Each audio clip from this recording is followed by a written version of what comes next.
Welcome back to our channel. Today, we're talking about the top 10 celebrities that struggled with addiction. Number 1. Charlie Sheen. Sheen's downward spiral was remarkable. The actor's CBS show, 2.5 Men, went on hiatus in January 2011 as Sheen entered a rehabilitation facility following a history of alcohol and drug abuse, multiple previous stints in rehab, and alleged domestic violence against various women. Soon after, Sheen, the highest-paid actor on TV at the time, demanded a 50% raise and publicly insulted the sitcom's co-creator Chuck Lorre, which led to his subsequent dismissal from the series. Sheen has tried on different projects, but his reputation will never be restored. Maybe it's not the worst part. After all, Charlie Sheen will always be remembered as the baldest and funniest Hollywood star of his time. Number 2. Daniel Radcliffe. I was living in constant fear of who I'd meet, what I might have said to them, what I might have done with them, so I'd stay in my apartment for days and drink alone. I was a hermit at 20. It was pathetic. It wasn't me. I'm a fun, polite person, which turned me into a rude bore. Daniel Radcliffe. One of the most surprising celebrity addicts is undoubtedly Harry Potter himself. Daniel Radcliffe has spent most of his life in the spotlight after wildly popular film adaptations of the Harry Potter took off in the early 2000s. However, the constant pressure on Radcliffe to live up to the exalted standards of fans was brutal at times. Eventually, the young actor would cope with this pressure by turning to the bottle. Radcliffe shared that he would sometimes turn up to the set of the films still drunk from the night before. Eventually, he realized he was becoming a burden to the people he cared about, but he was also transforming into someone he no longer recognized. Today, the world's most famous wizard is a new man after finally seeking help. The drive to drink is always there, but now he sends that energy into exercise. And judging by Radcliffe's successful recovery, this spell may have worked. Number 3. Mel Gibson. Mel Gibson has been battling alcoholism throughout his adult life, publicly admitting that. In 2006, Mel was arrested when suspected of drunk driving, and the arresting officer claimed Mel made anti-Semitic remarks, which led to his reputation in Hollywood hitting rock bottom. In 2009, he was arrested for DUI again. Gibson sought professional help and checked himself into rehab for his alcohol problem multiple times. Mel seemed to win the battle eventually. In 2016, Gibson shared the harsh reality that comes with thinking about quitting alcohol. They say there are only 3 options. You go insane, die, or quit. Number 4. Lana Del Rey. Lana Del Rey has been sober for about all her professional career, but she began struggling with alcohol as a young teen. When she was 14, her parents sent Lana to a rehab program/boarding school. My parents were worried. I was worried. I knew it was a problem when I liked it more than I liked doing anything else.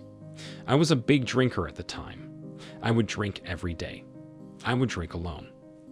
I thought the whole concept was so cool. Much of what I wrote on Born to Die is about these wilderness years. A lot of the time, when I write about the person that I love, I feel like I'm writing about New York. And when I write about the thing that I've lost, I feel like I'm writing about alcohol because that was the first love of my life.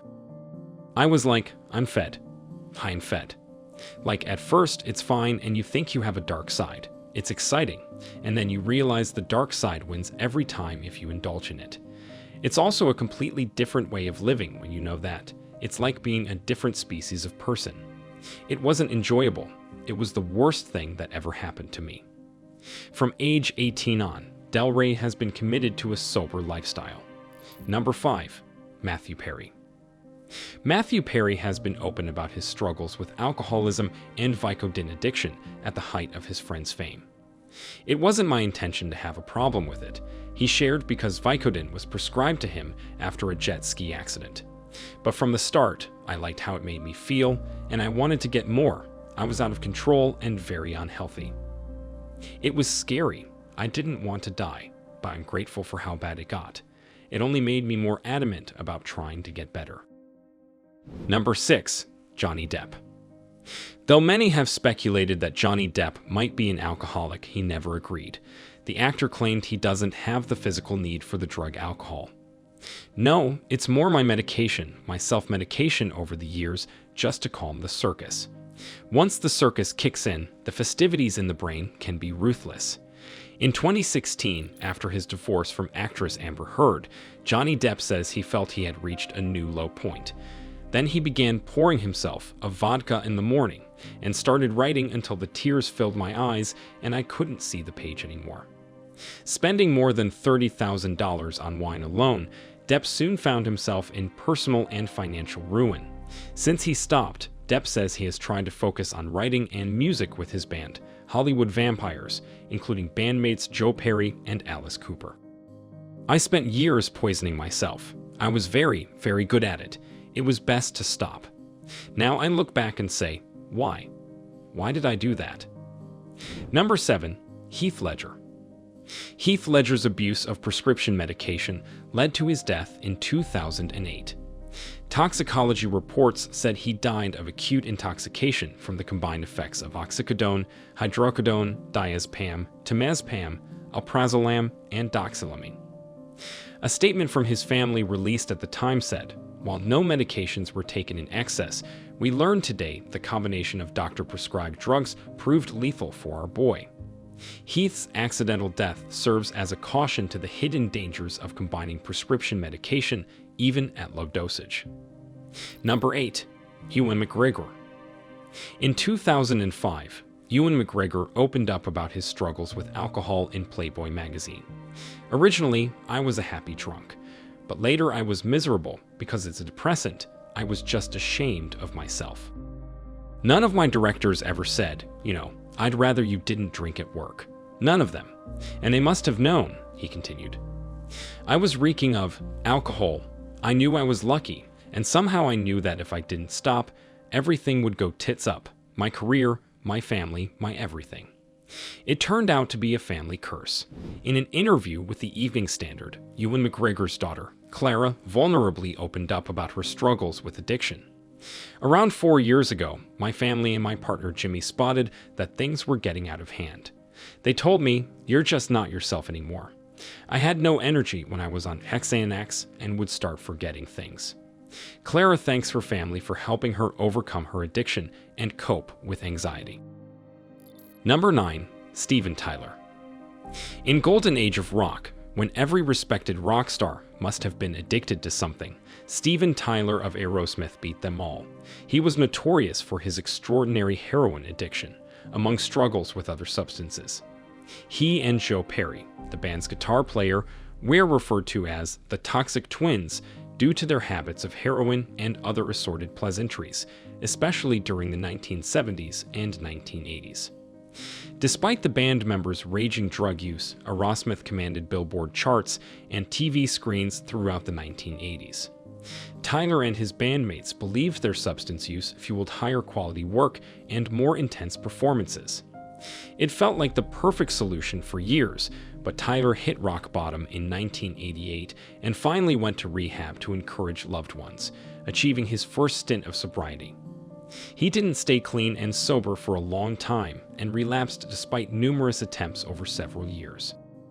Most recently, he struggled with legal drugs, prescription painkillers, and sleeping meds. He stayed in rehab and went to recovery again. As of this year, 74-year-old Tyler has 12 years of continuous clean and sober time. He thanks his initial intervention as the catalyst that made it possible for him to remain drug-free and why he is still alive today. Number 10. Stephen King. I didn't just have a problem with beer and cocaine. I was an addictive personality, period. I was smoking 2 packs of cigarettes a day. I loved Listerine. I loved NyQuil. You name it. If it would change your consciousness, I was all for it. Stephen King. Stephen King has been behind some of the biggest titles in the thriller genre, including It, The Shining, Misery, Carrie, Pet Sematary, and countless others. He is definitely one of the most prolific writers of all time. But many people don't know that Stephen King struggled with rampant substance abuse for years. Beer after beer was King's method of keeping ideas flowing and his typewriter clacking. Soon, though, that addiction progressed to more complex substances of abuse. Cocaine became his drug of choice for fueling his late-night writing stints. Eventually, drinking and using became such a vital part of King's writing process that he felt like he would be a failure if he ever quit them. And that made it even harder to get clean finally. After years of watching the self-destruction, King's family and friends decided to intervene finally. It took several attempts, but with the right help, King could finally kick his addictions to drugs and alcohol. Some of King's best work came out of his sobriety. The Green Mile, Dark Tower, 11/22/63. Finding the muse without being under the influence is, in fact, possible, and King is a living example. Addiction is a brain disease that can affect anyone, rich or poor, young or old, famous, or people trying to get a foothold in the world. But when addiction impacts celebrities, it quickly becomes the day's talk. We sometimes forget that even Hollywood actors and professional athletes are just people with the same flaws and potential to get addicted. So, what do you think about this list? Can you come up with another celebrity that was highly addicted? Share your opinion in the comments section. Don't forget to like, share, and subscribe so you don't miss an upload and you can enjoy the excellent content we send your way.